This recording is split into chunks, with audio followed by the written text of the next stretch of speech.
Fjöldi galla hefur komið í ljós á nýja hafrannsóknarskipinu Þórunni Þórðardóttur. Unnið er að lagfæringum en skipið kom til landsins í vor. Skipta þarf út botnlokum og vatnstankur er ónothæfur. Byggingarfulltrúinn í Hafnarfirði hefur afturkallað byggingarleyfi fyrir skoteldageymslu í iðnaðarhverfi í bænum. Bæjarstjórinn segir verið að skoða hvernig standi á að leyfið var yfirleitt veitt. Útgerðarmenn í sjávarplásum segja sviptingar í byggðakerfi sjávarútvegs geta haft alvarlegar afleiðingar. Helmingsminnkun í línuívilnun og skélbótum leiði til minni umsvifa, lægri tekna og verri afkomu. Það er bara beinlínis verið að ráðast að minni byggðarlögum allt land. Skólameistari Borgarholtsskóla telur að óvild formanns Flokks fólksins í sinn garð eigi sök á að hann fær ekki endurráðningu. Forsætisráðherra varðist gagnrýni á ráðherra flokksins á þingi í dag. Og samfélagsmiðlarisar eru byrjaðir að eyða reikningum barna og unglinga í Ástralíu. Samfélagsmiðlabann tekur þar gildi í næstu viku en flókið gæti reynst að framfylgja því.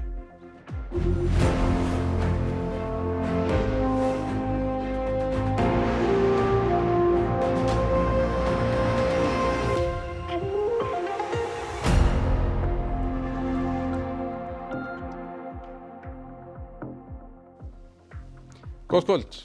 Við erum fyrr á ferðinni vegna leiks Íslands og Spánar á HM kvenna í handbolta. En við byrjum á þessu. Unnið er í kapp við tímann að laga ýmsa galla sem komið hafa upp í nýja hafrannsóknarskipinu Þórunni Þórðardóttur. Meðal þess sem verið er að reyna að finna skýringu á er mikill titringur frá vél og skipta þurfti út gömlum botnlokum sem forstjóri Hafrannsóknastofnunar segir að hafa verið settir í fyrir handvömm. Þórunn Þórðardóttir kom nýsmíðuð til landsins í sumar og hún leysir af Bjarna Sæmundsson sem þjónað hefur Hafrannsóknastofnun í 55 ár. Nú er hins vegar komið í ljós að eitt og annað er í ólagi í þessu nýja skipi. Skipið var smíðað í Víkó og Spáni og var heildarkostnaður við smíði þessum 5 milljarðar króna. Starfandi forstjóri Hafrannsóknastofnunarinnar segir unnið við að laga það sem þarf í samstarfi við hönnuð og skipasmíðastöðina. Skipið er tvíorkuskip, gengur fyrir olíu og rafmagni og er með rafknúnum skrúfum sem gerir það hljóðlátara og umhverfisvænna. Fullyrt hefur verið við fréttastofu meðal þess sem sé í ólagi sé að 3 ljósavélar sem framleiðir rafmagn til að knýja skrúfur skipsins valdi miklum hristingi og skemmi jafnvel út frá sér. Eitt af því sem er titringur í vél og það er það sem eitt af því sem verið að vinna í að laga. Og það er náttúrulega klárlega þarf að klára. Annað er að vatnstankur, neysluvatn og annað, hann sé ekki í lagi? Já, það er líka rétt. Neysluvatnstankurinn, hann er ekki í lagi. Það þarf að hreinsa hann upp og gera honum til góða. Þannig að neysluvatnið sé í lagi. Það er náttúrulega bara mjög mikilvægt. Síðan fylgdi sögunni að botnlokar einhverjir hefur verið settir gamlir botnlokar í skipið sem væru þá kannski ekki í lagi eða hvað? Já, aftur rétt, það voru hluti af þeim botnlokum sem voru settir voru gamlir, voru ekki í lagi. Það búið að skipta út þeim sem ekki voru í lagi en það þarf að skipta út hinum líka. Þannig að það er á þessum verkefnalista. Er ykkur skýring á því til dæmis sem er botnlokana? Hvers vegna eru settir gamlir botnlokar í? Nei, ég held að það hafi nú verið handvömm á sínum tíma frá skipasmíðastöðinni, það best ég veit. En það er sem búið að skipta út þá sem ekki voru í lagi og eftir að skipta út þessum sem voru þó í lagi en voru gamlir. Eggert segir skipið í ábyrgð fram á byrjun næsta árs og þess vegna sé nú unnið við að klára það sem þarf að klára. Það sem flokkist undir ábyrgð borgi skipasmíðastöðin. Hann segir auðvitað hefðu menn viljað að allt þetta hefði verið í lagi en erfitt sé að segja hvort þetta séu óvinnu margir eða miklir gallar á skipi af þessu tagi. Er skipið með fullt haffærnisskírteini? Já, það er með það. Við viljum laga þessa hluti samt áður en við förum í loðnuleitina eftir áramót. Hafa þessi vandamál eitthvað tafið skipið frá verkefnum? Nei, núna eru skipin eins og þú sér, þau eru bundin bæði Árni og Þórunn eru hér bundin og það er bara þannig stendur á verkefnastöðinni núna. Þá út í heim. Norðmenn og Bretar undirrituðu varnarsamkomulagi í dag sem miðar að því að vernda sæstrengi og fylgjast með rússneskum kafbátum á Norður-Atlantshafi. Norðmenn sömdu við Breta í haust kaup á minnst 5 freigátum sem mynda flotann ásamt 8 breskum herskipum sem öll eru sér hönnuð til kafbátaeftirlits. Af þessu tilefni áttu forsætisráðherra ríkjanna fund í Lundúnum í dag. Keir Starmer, forsætisráðherra Breta, sagði þennan samning sögulega. I feel the relationship between our countries is in an excellent place. The evidence of that, amongst others, was the frigate deal we did earlier this year, but also the defence agreement that we're reaching today, which takes it to even another level. It means that we are making significant steps as integration. Yeah. Because we share waters, we share the strategic environment, and we share also very like-minded reading of what is the security challenges ahead of us. And we want to be in front of that and not running after. Afturníkað heim. Formaður borgarráðs segir það framtíðarsýn meiri hlutans að Reykjavíkurflugvöllur í Vatnsmýri fari, en standa verði vörð rekstraröryggi hans á meðan svo ekki. Borgin standi við sínar skuldbindingar og krefjist þess að ríkið geri hið sama. Fari innanlandsflug til Keflavíkur verði að tryggja hraðlest þangað.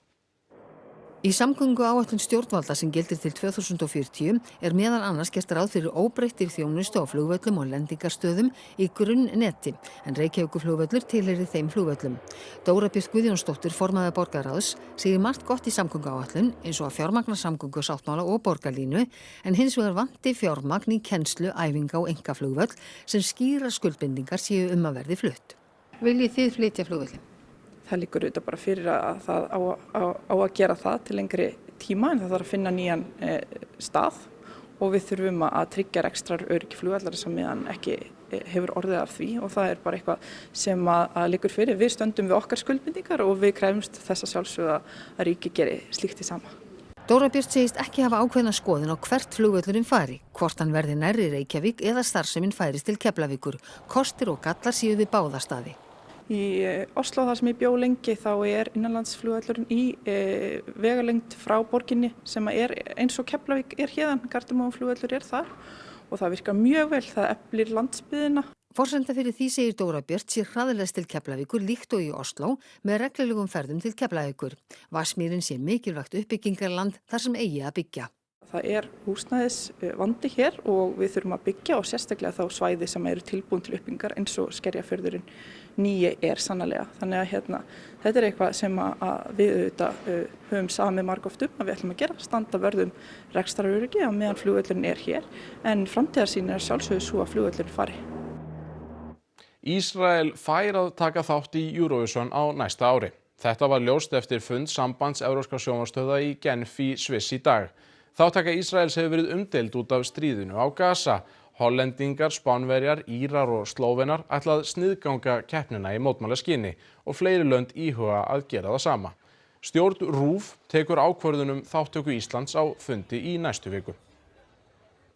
Óheimilt verður að geyma skotelda á iðnaðarsvæði í Hafnarfirði sem áður hafði verið veitt leyfi fyrir. Bæjarstjóri segir það hafi verið gert á röngum forsendum og verið sig að skoða hvernig það gat gerst.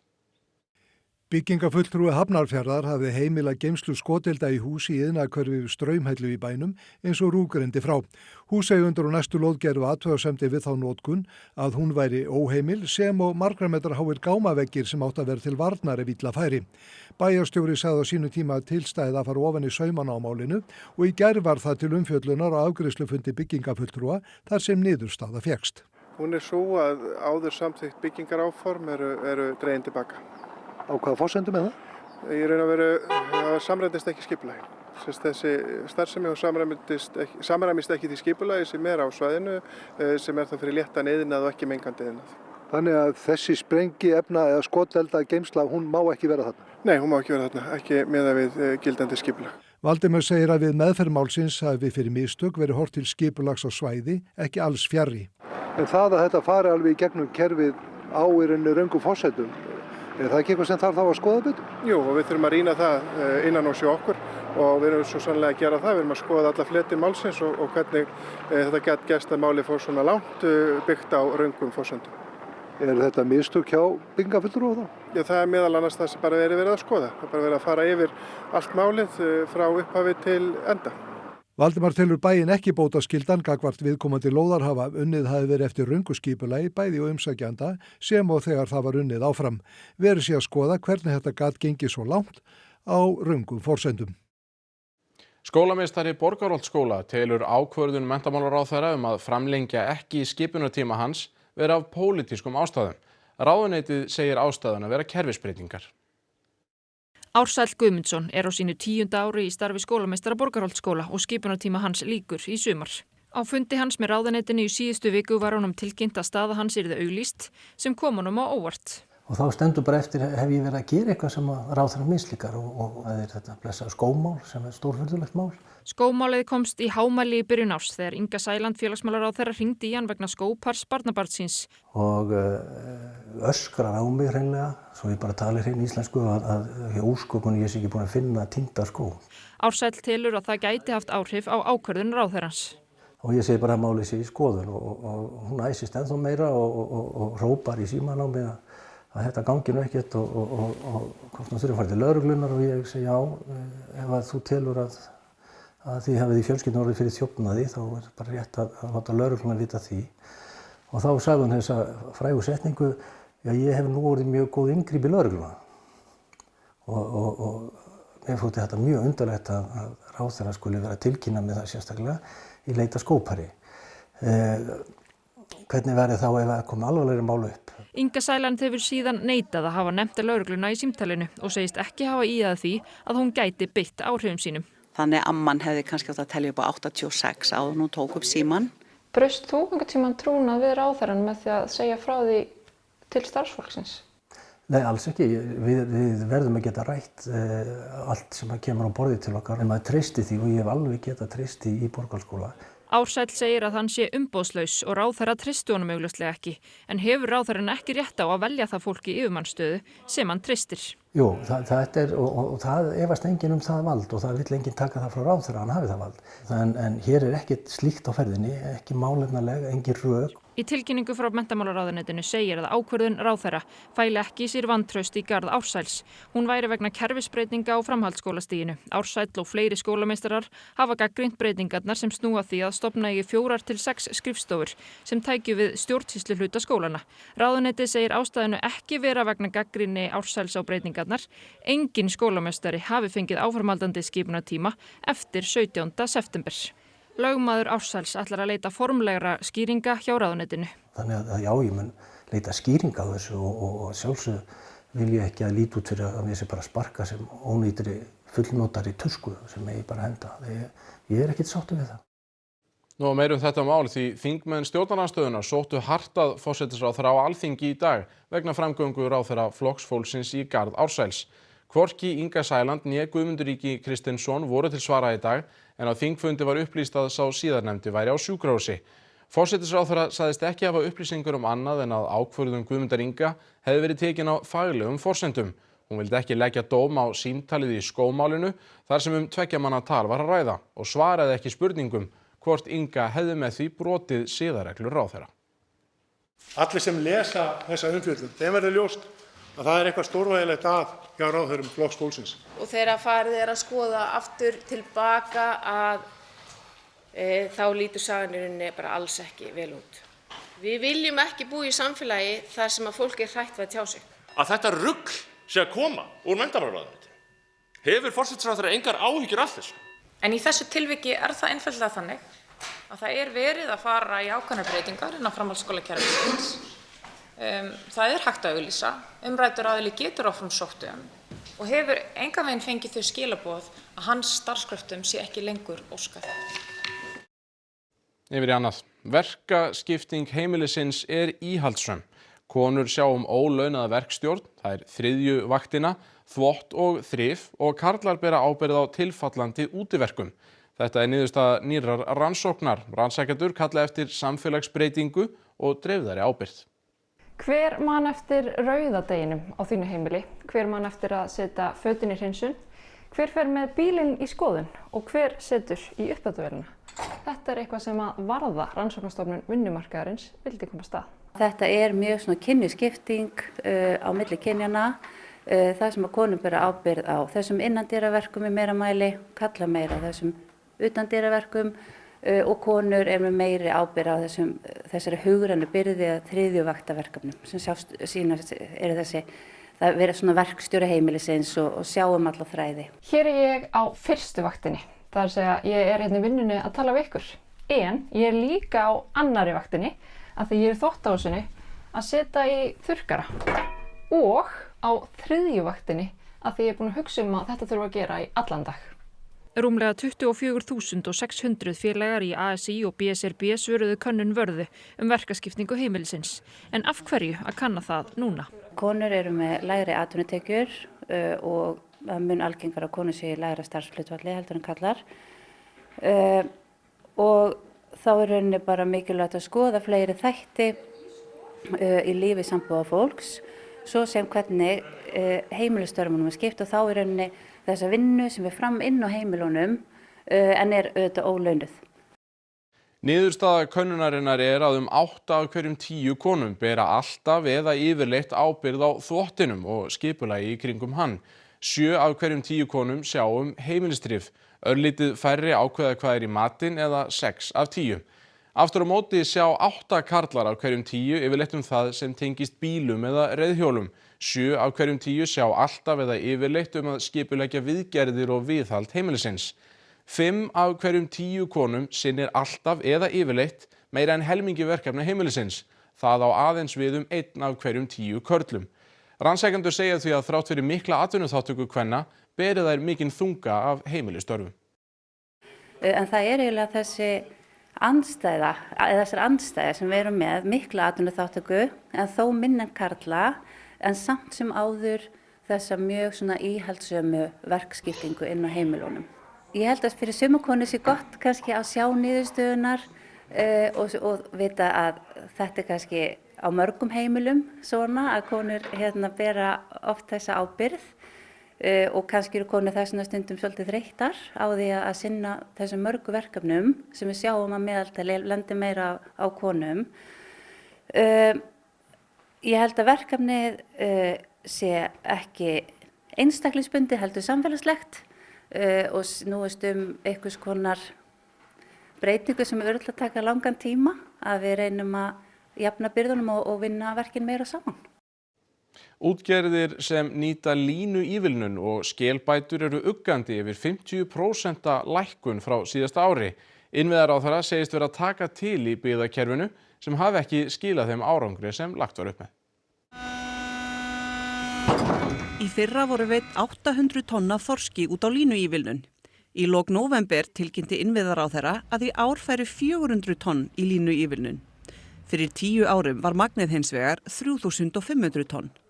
Þannig að það er náttúrulega ekkert flókið að reikna það hvað það þýðir sko. Það munar náttúrulega alveg helling. Karl hefur gert út á línu á Borgarfirði eystra síðan 1979. Línuívilnun á að létta undir með útgerðum sem reka heilsársstörf í beitningu. Þetta eru einna helst smærri útgerðir á landsbyggðinni. Þessi línuívilnun hún náttúrulega hefur eiginlega verið kannski mikið til forsendan fyrir beitningu og öðru sko, eða auðveldar það að láta beit í landi sko. Karl segir línuívilnun tryggja meiri festu í útgerð hans en aðrar ráðstafanir í byggðakerfinu. Mjög slæmt að skildi fella þetta niður. Þetta er bara beinlínis verið að ráðast að minni byggðarlögum allt land. Hann gagnrýnir niðurskurðinn í úrræði sem gagnist helst smærri byggðarlögum þar sem hver maður skiptir máli. Þarna er verið að æskja þess að við förum að henda þessu fólki út úr beituskurunum. Vinna upp í 6 manns hjá Kalla í verkauninni. Ég veit það að þegar hann er búinn að ráða sér fólk fyrir menn bara grípa ekkert fólk upp að götunni. Á hverju ári eru 5,3% af kvótanum tekin frá til að styðja við sjávarútveg í sjávarbyggðum. Þessi hluti kvótakerfisins er kallaður byggðakerfi. Undir það falla almennur og sértækur byggðakvóti og svo kvóti sem kallast línuívilnun, strandveiðar, skel- og rækjubætur og frístundaveiðar. Innviðaráðherra segir unnið að heildarendurskoðun á því hvað verður þessi 5,3%. Skorið verði niður í línuívilnun, skel- og rækjubótum og almenna byggðakvótakerfinu, þar sem úttektir sýni að úrræðin hafi ekki skilað tilætluðum árangri. Aukið verði við strandveiðar og sértæka byggðakvótan sem Byggðastofnun úthlutar. Stór hluti af skelbótunum fer í Stykkishólm og þar eru margir óánægðir. Já, mér var svolítið brugðið. Við vorum að vonast til þess að fá að myndi leiðrétta skerðingarnar frá því hittifyrra. Skelbætur voru fyrst settar á árið 2004. Frá því 2007 hefur útgerðin í Stykkishólmi fengið 1000 tonn. Á síðasta fiskveiðiári var einungis úthlutað tæpum 650 tonnum, án þess að sérstakar skýringar fengjust. Í ár úthlutunin helmingur af því. Þannig ég myndi nú bara vilja skora á hana að endurskoða þessu ákvörðun því að þetta getur haft alvarlegar afleiðingar hjá okkur. Hjá Þórsnesi starfa 50 til 60 manns. Skelbætur hafa staðið undir þriðjungi af aflaheimildunum. Frá 2021 hefur það verið eina bolfiskútgerðin í Stykkishólmi. Ágústsson hætti fyrir nokkuð mánuðum síðan og við keyptum það og erum svona að reyna að basla í þessu áfram en þetta hjálpar ekki til. Engin ákvörðun hafi enn verið tekin viðbrögð við skerðingunni en það í skoðun. Það þýðir náttúrulega bara minni umsvif, minni tekjur og minni afkoma og allt sem því fylgir. Eggert bendir á að skelbæturnar séu tilkomnar vegna þess að skelveiðimenn hafi ekki fengið það sem þeim bar í úthlutun þorskvóta á sínum tíma. Það lítur ekki út fyrir það að það verði veitt skel hér í bráð, samkvæmt nýjum fréttum frá Hafró, þannig að við erum bara í sjokki, vægt til orða tekið. Að öðru, netsvik í gegnum falskar netverslanir hafa aukist verulega undanfarin ár. Með tilkomu gervigreindar verða síðurnar sífellt raunverulegri en ýmsar leiðir eru til að sjá hvort vefverslunin ekta. Á nýliðnum tilboðsdögum og dagana fyrir jól eykst netverslun talsvert og þar á leiðandi lenda fleiri í svikum. Svo ramt kveður að þessu að allir bankarnir birtu ráðleggingar hvað þarf að hafa í huga þegar verslað á netinu. Neytendasamtökin fá reglulega tilkynningar sölusíður sem ekki afhenda seldan varning. Þúsundir falskra vefverslana eru búnar til í hverjum mánuði og talið að 10 til 20% auglýsinga á samfélagsmiðlum séu fyrir þannig síður. Undanfarið hafa slíkar síður birst á íslensku. Hér eru 2 dæmi slíkar síður. Helguskart þar sem hún Helga sem búsett á Akureyri sögð selja skartgripi. Nú sé verið að loka verslunin eftir 20 ár og allt að 80% afsláttur á skartinu. Það mikið lagt í blekkingarnar, til dæmis eru ítarlegir þjónustuskilmálar og skilareglur. Síða undir nafninu Kristína og Anna Reykjavík. Þar segir að Kristína hafi stofnað verslunina til að geta séð fyrir Önnu dóttur sinni. Eftir erfiða daga og nætur hafi það loks skilað sér. Kaupendur hafi hjálpað henni að sjá fyrir Önnu litlu, en gervigreindamynd sem á að vera af þeim mæðgum prýðir forsíðuna. En hvað til ráða að þú ert óviss? Það eru ýmis merki sem benda til þess að netverslun sé svikaverslun. Íslenskur texti afbakaður, málfar lélegt eða ónáttúrulegt. Enskur texti getur hins vegar verið nær óaðfinnanlegur þótt brauð séu í tafli. Óeðlilega lágt verð eða grunnsamlega mikill afsláttur. Allar umsagnir eru upp á 5 stjörnur eða óeðlilegar. Myndir sem virðast vera gerðar af gervigreind. Mikil áhersla á að kaupa strax. Varan sé að seljast upp eða verslunin að loka. En það líka hægt að nýta gervigreindina til góðs og slá vefslóðuna þar inn og spyrja hvort síðan líti út fyrir að vera raunveruleg. Einnig hægt að nota vefsíður eins og Scam Advisor en mikilvægast að fólk sé gagnrýnið ætli það að versla á netinu. Hafi fólk lent í slíkum svikum mikilvægt að frysta greiðslukort og hafa samband við bankann. Og þá til Ástralíu því samfélagsmiðla bann tekur þar gildi í næstu viku. Miðlarnir eru þegar farnir að eyða reikningum en margir efast að hægt verða að framfylgja banninu. Bannið tekur gildi næsta miðvikudag en þá verður Ástralía fyrsta ríkið til þess að banna samfélagsmiðlanotkun barna og unglinga undir 16 ára aldri. With one law, we can protect Generation Alpha from being sucked into purgatory by predatory algorithms described by the man who created the feature as behavioral cocaine. Margar fjölskyldur hafa stífar reglur skjánotkun eins og Barnes fjölskyldan í Brisbane sem segist ekki þurfa ríkið til að leggja börnunum línurnar. They don't realize how much of our life is actually on social media and I think they just have to realize that it's a different world that they grew up in compared to us. Yfirvöld óttast afleiðingar bannsins og áhrif þess til skamms tíma þegar reikningum verður lokað en vona að það skili árangri til lengri tíma. En það efast margir það hvernig verður hægt að framfylgja því. The implementation of it is garbage. I mean, we needed to have something that actually has teeth and has a consequence for the social media companies and possibly parents and children. When it comes to like cyberbullying and stuff, like it's not going to solve those kinds of issues. Kids are going to still go on it. Kids are still going to get cyberbullied. I think it'll have a pretty good impact, get me off my screen a bit, which is actually really good. There are going to be withdrawal symptoms. Teenagers will be upset. Some will fight to get back on. Some will manage to find their way around the tech and keep their accounts. But I truly believe the short-term discomfort will be worth the long-term benefits. Þá skulum við gá að veðrinu. Á morgun verður áframhaldandi norðaustlæg átt, strekkingur syðst og á Vestfjörðum en annars hægari vindur. Dálítil él norðan og austan til en yfirleitt þurrt og bjartað mestu landið suðvestanvert. Hiti á bilinu 1 til 6 stig að deginum við ströndina en annars vægt frost. Nánar veðrið að loknum fréttum. Þá skulum við líta á helstu fréttir í dag. Fjöldi galla hefur komið í ljós á nýja hafrannsóknarskipinu Þórunni Þórðardóttur. Unnið að lagfæringum en skipið kom til landsins í vor. Skipta þarf út botnlokum og vatnstankur ónothæfur. Byggingafulltrúinn í Hafnarfirði hefur afturkallað áður samþykkt áform fyrir skoteldageymslu í iðnaðarhverfi í bænum. Bæjarstjórinn segir verið að skoða hvernig standi á að þetta var yfirleitt samþykkt. Útgerðarmenn í sjávarplásum segja sviptingar í byggðakerfi sjávarútvegs geta haft alvarlegar afleiðingar. Helmingsminnkun í línuívilnun og skelbótum leiði til minni umsvifa, lægri tekna og verri afkomu. Það bara beinlínis verið að ráðast að minni byggðarlögum allt land. Skólameistari Borgarholtsskóla telur að óvild formanns Flokks fólksins í sinn garð eigi sök á að hann fær ekki endurráðningu. Forsætisráðherra varðist gagnrýni á ráðherra flokksins á þingi í dag. Og samfélagsmiðlareisar eru byrjaðir að eyða reikningum barna og unglinga í Ástralíu. Samfélagsmiðlabann tekur þar gildi í næstu viku en flókið gæti reynst að framfylgja því. Það var það upptalið að sinni. Veðurfréttir eru hér handan við hornið en svo ekkert Kastljós. Þess í stað tekur HM stofan við þar sem hita verður upp fyrir leik Íslands og Spánar sem hefst klukkan 19:20. Takk fyrir samfylgdina þar sem af er degi, verið sæl.